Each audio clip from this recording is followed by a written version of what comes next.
नमस्कार, मी Anushree Karandikar. Talk time कार्यक्रमामध्ये तुमचं सगळ्यांचं मनापासून स्वागत. आजचा आपला विषय आहे मणक्याची शस्त्रक्रिया, समज आणि गैरसमज.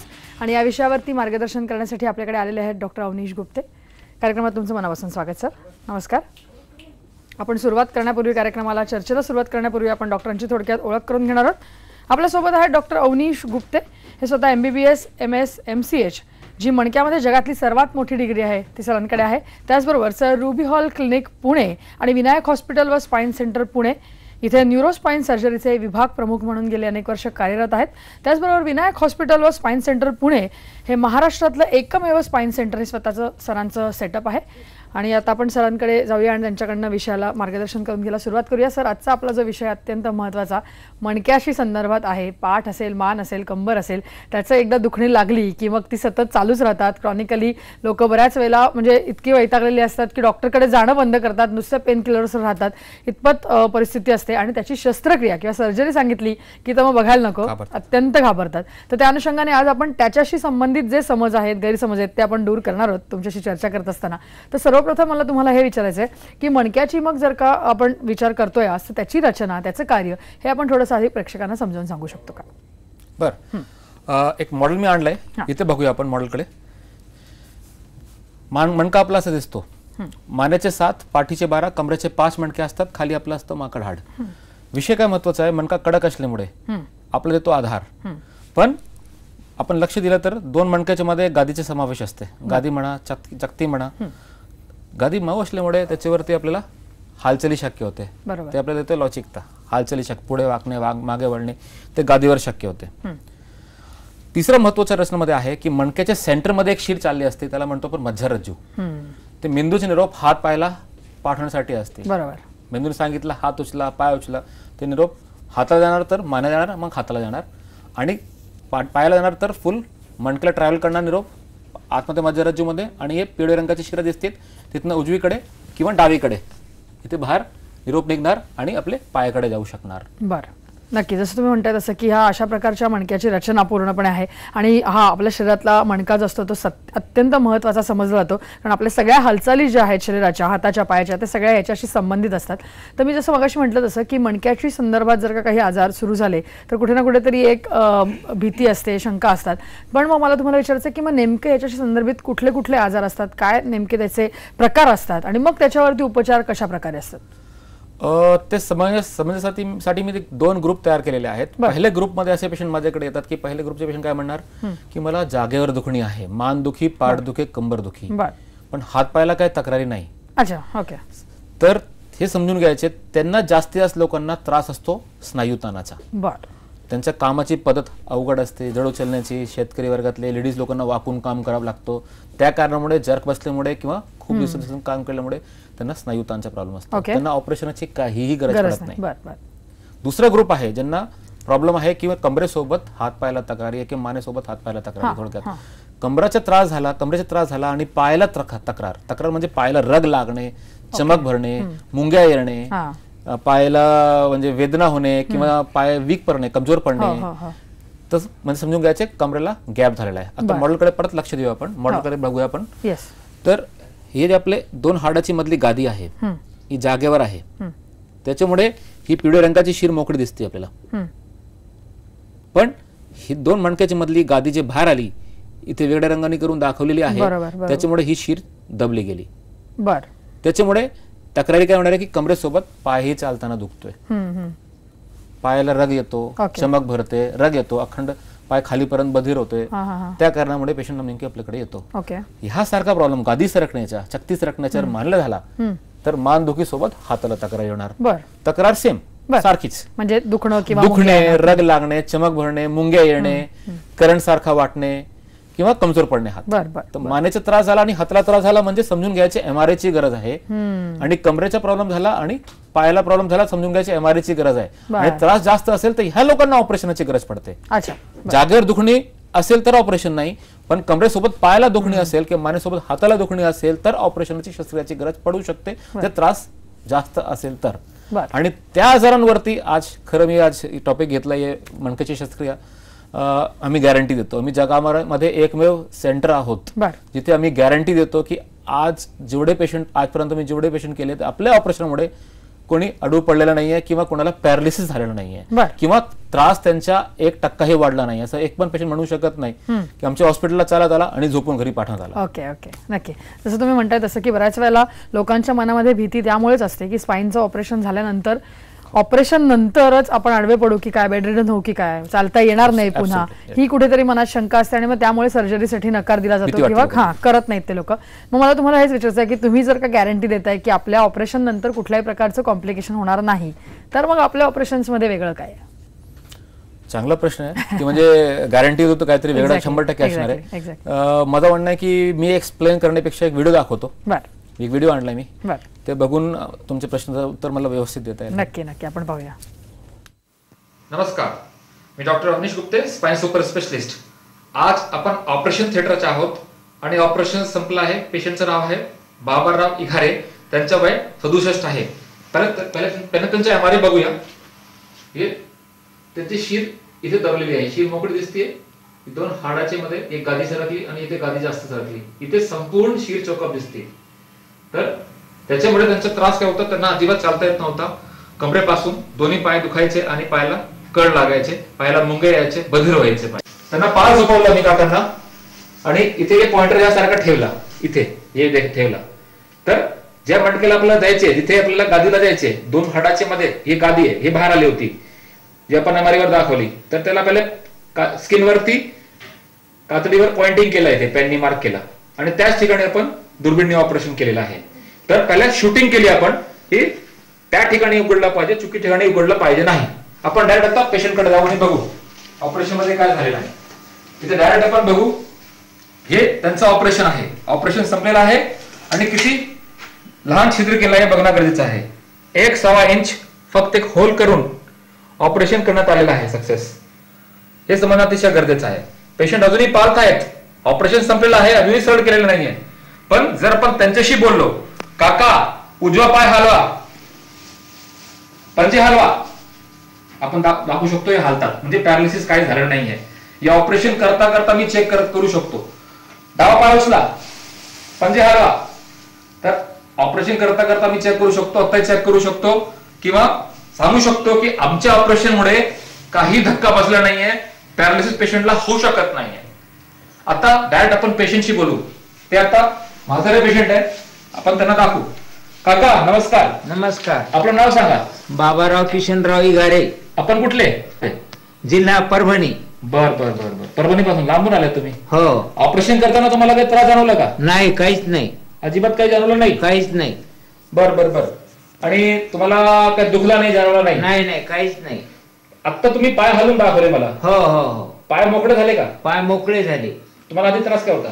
अगोदर कंबर, हे मांड्या, शिरा अशा दुखत होत्या की लय त्रास होता.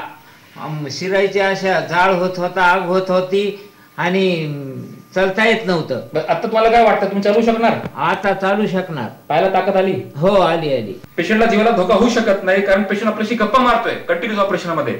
आपण मेंदूला भूलच दिली नाहीये, फुफ्फुसला, हृदयाला भूलच दिली नाहीये, तर पेशंटला जीवाला धोका होऊ शकत नाही. तिसरा विषय आहे की पेशंटचे पाय हलतात. आपण म्हणजे पॅरालिसिस झाला नाहीये, पेशंटला पॅरालिसिस झालेली पाहिजे, पेशंट लगेच संडाचा प्रॉब्लेम आपल्यामुळे धक्क्यामुळे नाही झाला पाहिजे. हे ऑपरेशन करता आम्ही चेक करत असतो. आता तुमचं ऑपरेशन होऊन 2च मिनिटं झालेत आणि तुम्हाला 2 मिनिटं आणि तुम्हाला चालवलंय. हो. कसं वाटतंय तुम्हाला आता? चांगलं वाटायले. मग थोडंसं आम्हाला चालून दाखवताय का? हो हो.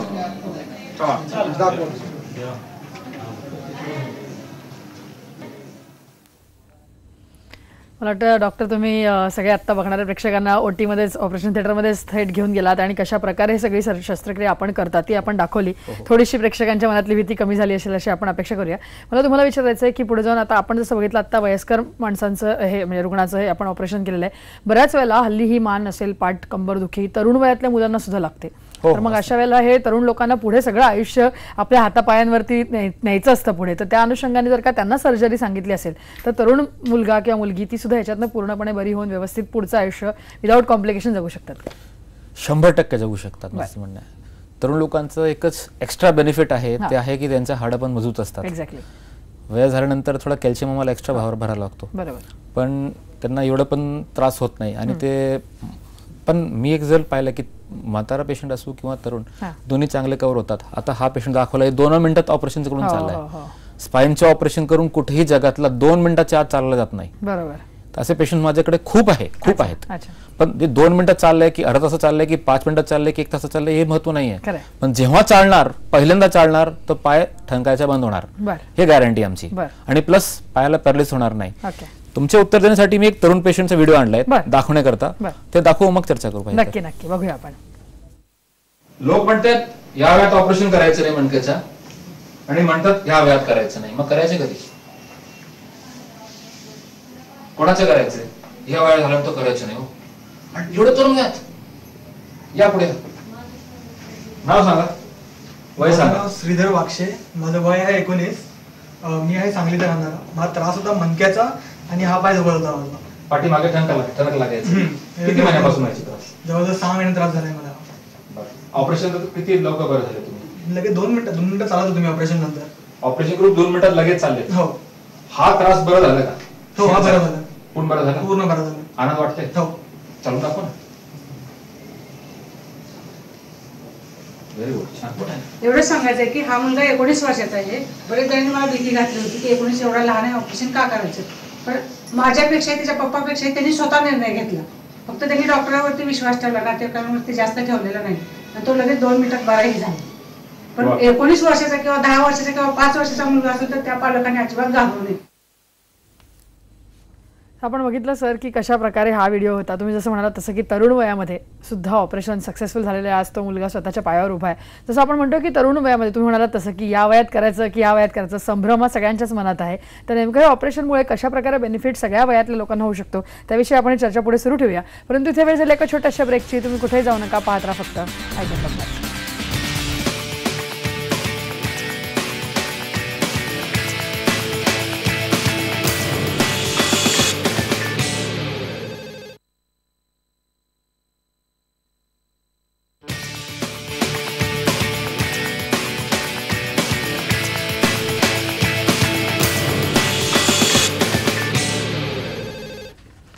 ब्रेकनंतर टॉक टाईममध्ये तुमचं सगळ्यांचं पुन्हा एकदा स्वागत. मणक्याची शस्त्रक्रिया, समज आणि गैरसमज या विषयावरती आपण आज बोलतोय. आपल्यासोबत आहे डॉक्टर अवनीश गुप्ते.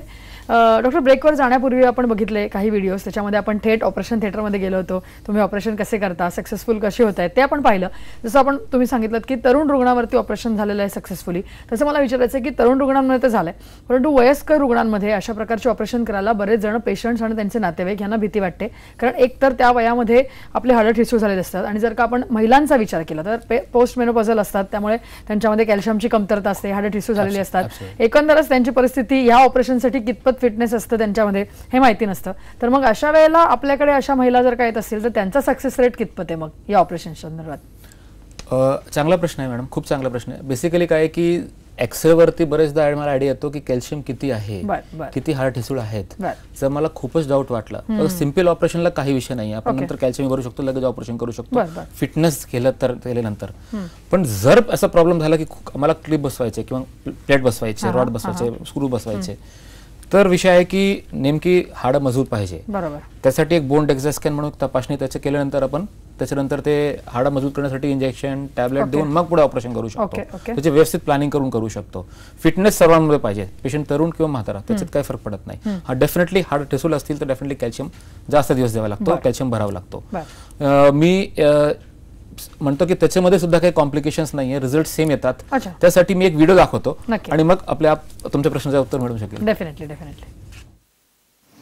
मॉशिनचं ऑपरेशन करून एक 6 दिवस झाले, 6वा दिवस आहे. त्यांच्या ऑपरेशन मध्ये भरपूर ठिकाणी मणक्यातील गॅप होता, तर 5 ठिकाणी गॅप होता, ते नीट करण्यात आला. म्हणजे 5 कमरेचे मणके असतात आणि 5ही मणकेचा गॅप होता, ते नीट करण्यात आला. आणि जे शेवटचा मणका होता तो तुटला होता, त्याचे सांधा. तिथे एक प्लेट बसवली आणि तो सांधा नीट करण्यात आला, जसं साहेबांची नीट केलेली आहे. जसं मॉशिनचा तो मोठा आहे, त्याचा विचाराचा करत नाही, पण साहेबांसारखं हे मॉशिनचं ऑपरेशन आहे. पण त्यांच्या हाडामध्ये प्रॉब्लेम काय, हाडं खूप ठिसूळ होती वयाच्या हिशोबाने. तर प्लेट बसवताना आम्हाला खूप सावकाश बसवावं लागतं, कारण काय जास्त टाईट बसवली तर ते सहन नाही होणार, कारण हाडं कमजोर आहेत, त्यांना दूध द्यायचे, अजून त्यांचे हाडं मजबूत करायचे. पण ऑपरेशन करून मावशी त्याच दिवशी मोकळे चालायला लागले. खरं की नाही? कसं वाटत मला? चांगलं वाटतंय. त्यांचे कोण आहे घरातले? माझ्या माझ्या मुलाला मी सारखी खाटवर झोपवते, दिवसभर झोपायची, उठत नसत. मुलाला पावलं नाही, ते म्हणलं आई आपण जाऊ म्हणलं दवाखान्यात. म्हणलं कुठं? म्हणले तुम्ही कुठले नाव सांगा पहिले. पाथर्डी. नाव सांगा पूर्ण. शशिकला असं. तुम्ही त्यांच्या बाबतीत सांगा, त्यांना त्रास काय होता आणि काय काय ते बघू. तिला असं त्रास होता. मी तर आईचं वय 76 वर्षाचं. किती वय त्यांचं? 76 वर्षाचं वय. 76 वर्ष. आणि तिला मी ऑपरेशन करायला आणलं त्यावेळेस तिची तब्येत एकदम मी म्हणतो तिला उचलून आणलं, चालता येत नव्हतं. कधीपासून चालता येत नव्हतं? जवळजवळ 2 ते 2.5 वर्षापासून चालतं नव्हतं. 2.5 वर्षापासून चालत नव्हतं? 2 ते 2.5 वर्ष एका जागेवर बसून थोडं असं चालतं, म्हणजे असं खाली बसूनच अशी सरकत चालायचं. खाली बसून सरकत चालायचं. आणि आता चालू लागली. मला जेव्हा येत नव्हतं 2.5 वर्ष नंतर चाललं. नाही, मी 2.5 वर्ष. 2.5 वर्ष आपण थोडा विचार करू. 2.5 वर्ष आपण जागेवर बसलेले आहोत, किती अवघड आहे. म्हणजे ऑपरेशन वेळेवर झालं असतं तर कधी पण चालले असते. 2.5 वर्षानंतर तुमच्यामुळे मला आई चालताना मी पाहिले. आनंदी आहेत का? फ्रेश वाटतंय? तुम्हाला कसं वाटतं आईकडे बघून? एकदम समाधान वाटतं. समाधान वाटतं. आनंदी आहेत तुम्ही? एकदम आनंदी. चालून दाखवा. 2-3 राऊंड मारून दाखवा. पहिले 2-3 राऊंड करून दाखवायचे. लोकांना कळलं पाहिजे मोठं ऑपरेशन झालंय, काय झालं नेमकी कळलं पाहिजे. या परत या. तसं आपण पाहिलं तसं तुम्ही म्हणालात तसं की वय हे महत्त्वाचं फॅक्टर नाही आहे, परंतु जसं बाकी सगळ्या गोष्टी जर का व्यवस्थित असतील, पॅरामीटर्स बाकीचे व्यवस्थित असतील, तर हे ऑपरेशन अशा प्रकारे सक्सेसफुल होताना दिसत आहेत. मला तुम्हाला विचारायचं आहे की मणका म्हटल्यानंतर जसं आपण म्हणतो तसं की मान असेल, कंबर असेल, पाठ असेल, सगळ्या दृष्टिकोनातनं, तर मग जर का मल्टिपल प्रॉब्लेम असतील, म्हणजे जर का मानेचेही मणके दुखावले गेले तिथे प्रॉब्लेम आहे, कमरेचेही प्रॉब्लेम आहे झालेले मणक्याचे, तर मग अशा प्रकारे दोन्ही ऑपरेशन्स एका वेळेला करणं असं काही शक्य आहे का? पॉसिबल? 100% शक्य आहे. बरं. पेशंटचं फिटनेस व्यवस्थित असेल, आधी चेकिंग केलं, फिटनेस व्यवस्थित मिळाला तर नक्की शक्य आहे. आपण डबल ऑपरेशन नुसतं नाही, मान कंबर नुसतं नाही, मान पाठ कंबर पण एका वेळी करतो किंवा सर्व मणके एका वेळी पण उघडू शकतो. फिटनेस किती आहे पेशंटचा त्याच्यावर अवलंबून आहे. फिटनेस व्यवस्थित असेल तर मी फुल ऑपरेशन करू शकतो. जिथे ते शिर दबली असेल तिथे सर्व ठिकाणी उघडून मॅनेज करू शकतो. मी एक अवघड पेशंटचा व्हिडिओ दाखवतो ज्यांचं फुल ऑपरेशन झालेलं आहे वरपासून खालपर्यंत, आणि पेशंटचं काय म्हणणं आहे आणि त्यांना किती आनंद वाटतंय आणि खूप अवघड केस आहे. तर ते दाखवायचे, बाकी लोकांना समजायला की आपलं सोपं आहे, हे केस बरे होऊ शकते तर बाकी सगळे बरे होऊ शकतात. नक्की आपण पाहूया. रवींद्र सखाराम वडके, मी राहणार कोसरूम, तालुका संगमेश्वर, जिल्हा रत्नागिरी, वय वर्ष 56. रत्नागिरीचे? रत्नागिरी. 56 वय. 56. मला हा त्रास गेले 25 ते 30 वर्ष वयाच्यापासून आहे. त्याच्यासाठी मी भरपूर प्रयत्न केले. आज बरं होईल, उद्या बरं होईल, काय काय पेंडिंगची औषधं घेऊन काय त्याचा काय उपयोग झाला नाही. चालताच येत नव्हता. हा, पायाला एक 100-200 मीटर चालत गेलो की मुंग्यावर संपूर्ण सून पडायचं. सून पडलं की तिथं थांबलं पाहिजे थोडा वेळ, 5-10 मिनिटं. म्हणजे चालताना जे मागची शिर दुखते त्यांची दोन्ही साईडची शिरा दुखायचे, असं मागून असं, आणि पाय बधीर व्हायचे, पोटऱ्या भरून यायचे आणि जागेवर बसायची, लढायचे. टप्प्याटप्प्याने जे चालण्याच्या अंतर आहे ते कमी पडत गेला आणि मग पाय बधीर व्हायला लागला आणि ते पूर्ण वाकडे झाले, पुढे पूर्ण बाक आला आणि असं चालायचे. तर MRI मध्ये असं दिसून आलं त्यांचे की त्यांचं कमरेला खूप मोठा गॅप, पूर्ण बाक प्लस पाठीला पण खूप मोठा गॅप सगळ्या ठिकाणी, आणि मानेलाही दाबली शिर. तर मी त्यांना चॉईस दिला, बघा जास्त त्रास कमरेला आहे, तुम्हाला वाटतं ते एक ऑपरेशन करू, बाकी टप्प्याटप्प्याने करू, पण मला तर काही योग्य वाटत नाही 3 वेळा ऑपरेशन करायचे वेळ टायमाला. तुम्ही 3 वेळा येणार, प्रत्येक वेळा खर्च करणार, प्रत्येक वेळा औषधावर खर्च करणार. एका टायमाला 3 ऑपरेशन होऊ शकतं, आम्ही करू शकतो, आमचा अख्खा दिवस जाईल, पण आम्ही करू शकतो. आम्ही भरपूर लोकांचे एका वेळेस वेळा ऑपरेशन करतोय. तर मला सांगताना लय आनंद वाटतंय की त्यांच्या मानेच्या, पाठीच्या, कमरेच्या 3 ऑपरेशन एका वेळी, एका दिवशी, एका गुलाखाली करण्यात आलेलं आहे. एक 7 दिवसाच्या पूर्वी, आज 7वा दिवस आहे, 6 दिवसाच्या पूर्वी. तुम्हाला ऑपरेशन नंतर कसं वाटलं सर? फ्रेश वाटलं. किती फ्रेश वाटलं? पहिल्यापेक्षा बरंच. काय काय फ्रेश वाटलं तुम्हाला? चालण्यामध्ये जरा मोकळं वाटलं, आपण काय पुढे काहीतरी करू म्हणजे जरा कमी वाटलं. चालताना तुम्हाला किती फ्रेश वाटलं? म्हणजे चालताना तुम्हाला चालायला जमत नव्हता, चालताना तुम्ही चालत बस, चालतानंतर चालल्यानंतर काय अंतर चालल्यानंतर तुम्ही बसायचे, ते बरं झालं का? हे मानेचे संपूर्ण ऑपरेशन आहे, दिसतंय आपल्याला इथपर्यंत मानेच्या, आणि पाठीच्या बघितले संपूर्ण ऑपरेशन आहे, एक पण मणका सोडला नाहीये, संपूर्ण तिथपासून इथपर्यंत ऑपरेशन आहे, पूर्ण पट्टी आहे. जवळपास 350 टाक्याचे ऑपरेशन आहे आणि आज जशीची पट्टी केली, सुंदर आले, काही कुठेही अल्सर नाहीये, काही प्रॉब्लेम नाहीये, जखम कोरडी निघाली, काही प्रॉब्लेम नाहीये, टाके भरणार आहे 100% 15 दिवसात आणि ते पूर्ण कव्हर झालेले आहेत, अजूनही कव्हर होत चाललेले आहेत. फक्त भीतीपोटी त्यांना माहिती असेल की ऑपरेशन करायच्या भीतीपोटीमुळे करत नव्हते. खरं की सर? होय होय. चालून दाखवा जरा. Very good. हात हलवून चालवा व्यवस्थित, चालून दाखवा. Very good. छान चालतात तुम्ही. Very good. छान. Very good. 56 वय आहे. आपण बघितलं तसं की किती आत्मविश्वास त्यांच्यात अचानक आलेला आहे आणि मला वाटतं बघितलं तर आपण एवढं कॉम्प्लिकेटेड ऑपरेशन होतं.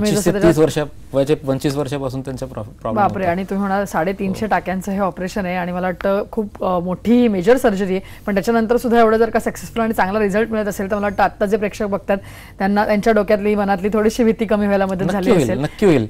1% अर्धा टक्के लोकांना एवढ्या मोठ्या ऑपरेशनची गरज पडते. बाकी लोकांच्या फक्त कमरेच्या दुर्बिणी असते, मानेच्या छोटासा असतं, किरकोळ ऑपरेशन असतात. 99% किरकोळच असतात ऑपरेशन. नक्की नक्की. पोस्ट ऑप कशा प्रकारे आपण मॅनेजमेंट करायची किंवा इतरही काही गोष्टी आहेत त्यामुळे तुमच्याकडनं जाणून घ्यायच्या आहेत, परंतु इथे वेळ झाली एका छोट्याशा ब्रेकची. तुम्ही कुठेही जाऊ नका, पाहत राहा फक्त आयडिया.